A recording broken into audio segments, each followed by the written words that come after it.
வயசாக ஆக சில சமயம் சின்ன சின்ன விஷயங்கள் கூட மனச ரொம்ப பாதிக்குதா? குறிப்பா 60 வயசுக்கு மேல நம்ம உணர்ச்சிகளை ரொம்ப சுலபமா கையாளறதுக்கு ஒரு அருமையான வழி இருக்கு. வாங்க அத பத்தி தான் நம்ம இன்னைக்கு பார்க்க போறோம்.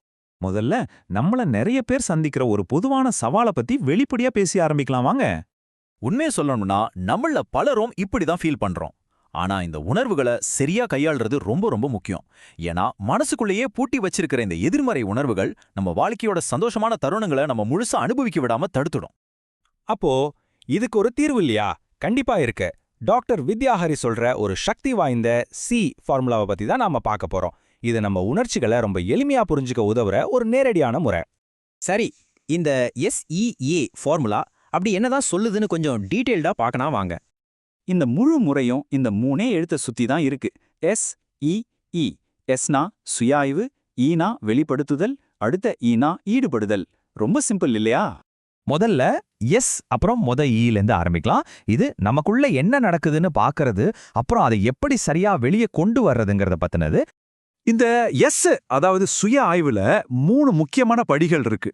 ஒன்னு, நமக்கு வர்ற உணர்வை தப்பு சரின்னு ஜட்ஜ் பண்ணாம அப்படியே ஏத்துக்கிறது. 2, அந்த உணர்வை பத்தி ஒரு டைரியில எழுதி அது ஏன் வருதுன்னு புரிஞ்சிக்க முயற்சி பண்றது. 3, தியானம் மூலமா மனசை அமைதிப்படுத்துறது. இப்போ இங்க ஒரு முக்கியமான வித்தியாசத்தை நாம கவனிக்கணும். நம்மள பல பேர் டைரி எழுதுறதுன்னா அன்னைக்கு என்னென்ன நடந்துச்சுன்னு எழுதுறதுன்னு நினைப்போம். ஆனா இங்க சொல்ல வர்றது அது இல்ல. ஒரு விஷயம் நடந்தப்போ உங்களுக்கு ஏன் அப்படி தோணுச்சு, எந்த விஷயம் அந்த உணர்வை தூண்டுச்சுன்னு ஆழமா யோசிச்சு எழுதுறது தான். குறிப்பா மனசு பாரமா இருக்கிறப்போ இது ரொம்பவே உதவும். தியானத்தோட முக்கியத்துவத்தை இந்த ஓமை எவ்வளோ அழகா சொல்லுது பாருங்க. தண்ணி கொதிச்சிட்டு இருக்கும்போது அதுல நம்ம முகம் தெரியாது இல்லையா? அதே மாதிரி தான் மனசும்.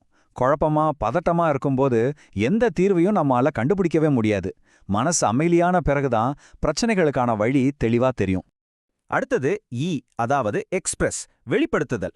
மனசுக்குள்ளேயே வச்சுக்காம நாம கண்டுபிடிச்ச விஷயங்களை ரொம்ப நம்பிக்கையான நண்பர்கள் கிட்ட பகிர்ந்துக்கிறதும், தேவைப்பட்டா சரியான பாதைக்கு வழிகாட்ட ஒரு நிபுணரோட உதவியை நாடுவதும் இதுல அடங்கும். ஓகே, சுய ஆய்வு பண்ணியாச்சு, வெளிப்படுத்தியாச்சு. இப்போ இந்த SEE ஃபார்முலாவோட கடைசி மற்றும் ரொம்பவே ஆக்டிவான பகுதிக்கு வந்திருக்கோம். அதுதான் எங்கேஜ், அதாவது ஒரு செயலில் ஈடுபடுதல்.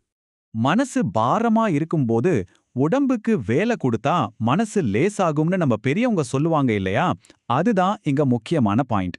ஆனா இதுக்காக நீங்க ஜிம்முக்கு போய் பெரிய பெரிய உடற்பயிற்சி எல்லாம் செய்யணும்னு அவசியமே இல்ல. சின்ன சின்ன விஷயங்களே பெரிய மாற்றத்தை கொண்டு வரும். உதாரணத்துக்கு நம்ம சாதாரணமா நடக்கிறதே ஒரு 3 விதமான தெரப்பி மாதிரி எப்படி மாத்தலான்னு பாருங்க. 1, இயற்கை நடை. 2, நன்றி உணர்வு நடை. 3, விட்டுவிடும் நடை. இது ஒவ்வொன்னுக்கும் ஒரு குறிப்பிட்ட நோக்கம் இருக்கு, ஒரு குறிப்பிட்ட பலன் இருக்கு. இந்த விட்டுவிடும் நடை பத்தின ஊமை எவ்வளவு சக்தி வாய்ந்தது பாருங்க. மனசுல இருக்கிற பாரத்தை இறக்கி வைக்கிறது, நம்ம தோள் மேல இருக்கிற ஒரு கனமான பேக கழட்டி வைக்கிற மாதிரி தான் சொல்றாங்க. அந்த நிமிஷமே மனசு மட்டும் இல்ல, உடம்பும் லேசாகிறத நம்மால உணர முடியும். நடக்கிறது மட்டும்தான் வழியா? இல்லவே இல்ல. இன்னும் சில சூப்பரான வழிகளும் இருக்கு. தண்ணியில மெதுவா உடற்பயிற்சி செய்யற அக்வா தெரப்பி தன்னம்பிக்கையை கொடுக்கும். இல்லனா குடும்பத்தோடையோ நண்பர்களோடையோ சேர்ந்து சின்ன சின்ன நிகழ்ச்சிகளை திட்டமிடலாம். அந்த திட்டமிடுற நேரமே மனசுக்கு ஒரு விதமான சந்தோஷத்தையும் ஒரு பாசிட்டிவான எதிர்பார்ப்பையும் கொடுக்கும். சரி, இவ்வளோ விஷயங்கள் பார்த்தோம். இது எல்லாம் எப்படி ஒரு தெளிவான சுலபமான செயல் திட்டமா நம்ம வாழ்க்கையில கொண்டு வர்றது? வாங்க பார்க்கலாம். ரொம்ப சுருக்கமா சொல்லணும்னா 60 வயசுக்கு பிறகே நம்ம மனநலத்தை பார்த்துக்கிற பாதை ரொம்ப சுலபமானது. முதல்ல சுய ஆய்வு மூலமா நம்ம உணர்வுகளை புரிஞ்சுக்கணும். அடுத்து அதை நண்பர்கள்கிட்டயோ நிபுணர்கள்கிட்டயோ வெளிப்படுத்தணும். கடைசியா நமக்கு பிடிச்ச சின்ன சின்ன செயல்களில் ஈடுபட்டு மனசை லேசாக்கிக்கணும். இந்த SEP பாதை தான் அது. ஞாபகம் வச்சுக்கோங்க, இந்த வழிகளெல்லாம் ரொம்ப எளிமையானது, யார் வேணும்னாலும் பின்பற்றலாம். உங்க மனநலம் உங்க கையில தான் இருக்கு. ஒவ்வொரு படியா எடுத்து வச்சு உங்க உணர்ச்சிகளை நீங்களே கையாள முடியும். இன்னைக்கே அடியை எடுத்து வைங்க.